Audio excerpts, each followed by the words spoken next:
Hey there, Horne-Ellstrom here. Welcome to day 1729 of What's She Up To Now, documenting the journey as I transition from the brick and mortar corporate world of business, lots of years in both, over a quarter century in corporate America, while working for really cool companies, both publicly traded and privately held, which gave me a lot of experience in different types of business structures, as well as running my own businesses on the side for 48, 49 years now. And in 2017, following my divorce, I had the chance to go online and learn about the internet and the online world. So I've done a lot of different things here.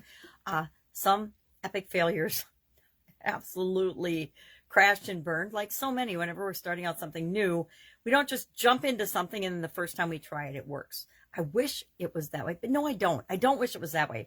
We say we wish it was that way, but the truth is, it is all the failures that are the stepping stones that lead us to the ultimate successes that we have in life and the things that we learn. And life really is about the journey and our experiences that we're collecting here. And when we die, that's all we take with us is the experiences that we've had, the feelings we've felt, and those are experiences, right? Our feelings are experiences. So, and our experiences lead to feelings. It's all interconnected. So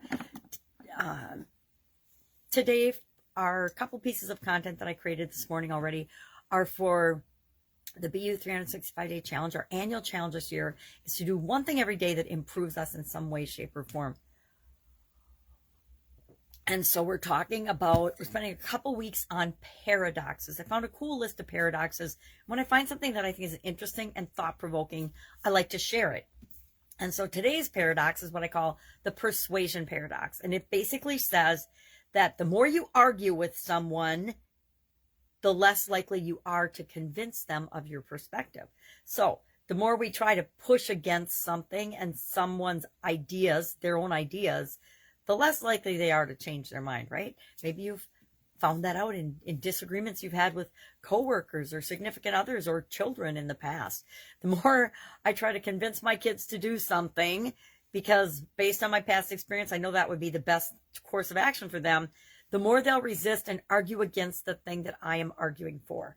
Arguments, for the most part, don't ever work out, right? The only person that can change their mind is you, right? The only person's mind you can change is your own.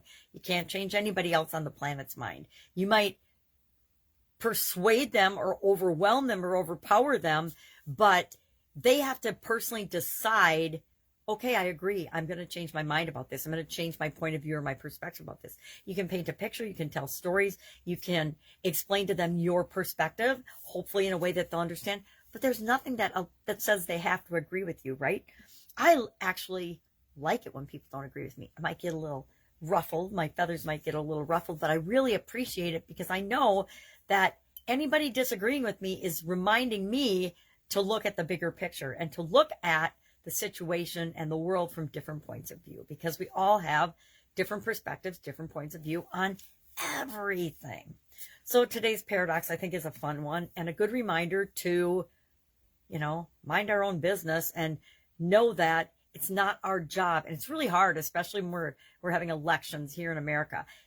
Every mailbox is filled with, pieces of contradictory propaganda. It's not facts, and most of it is manipulated information on both sides in all political parties, right? They put their best foot forward and criticize and argue against the other person.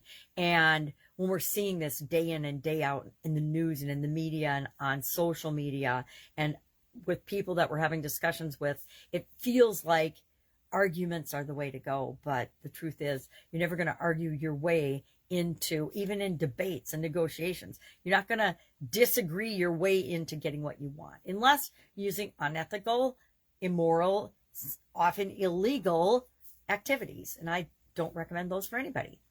Our idiom to go along with this particular paradox today, I selected to pull strings. And we've talked about pulling strings before in Supersize Your Business, but instead of taking the what does it mean and how do people manipulate it and use it in bad ways, which there's bazillion examples of that around us every single day.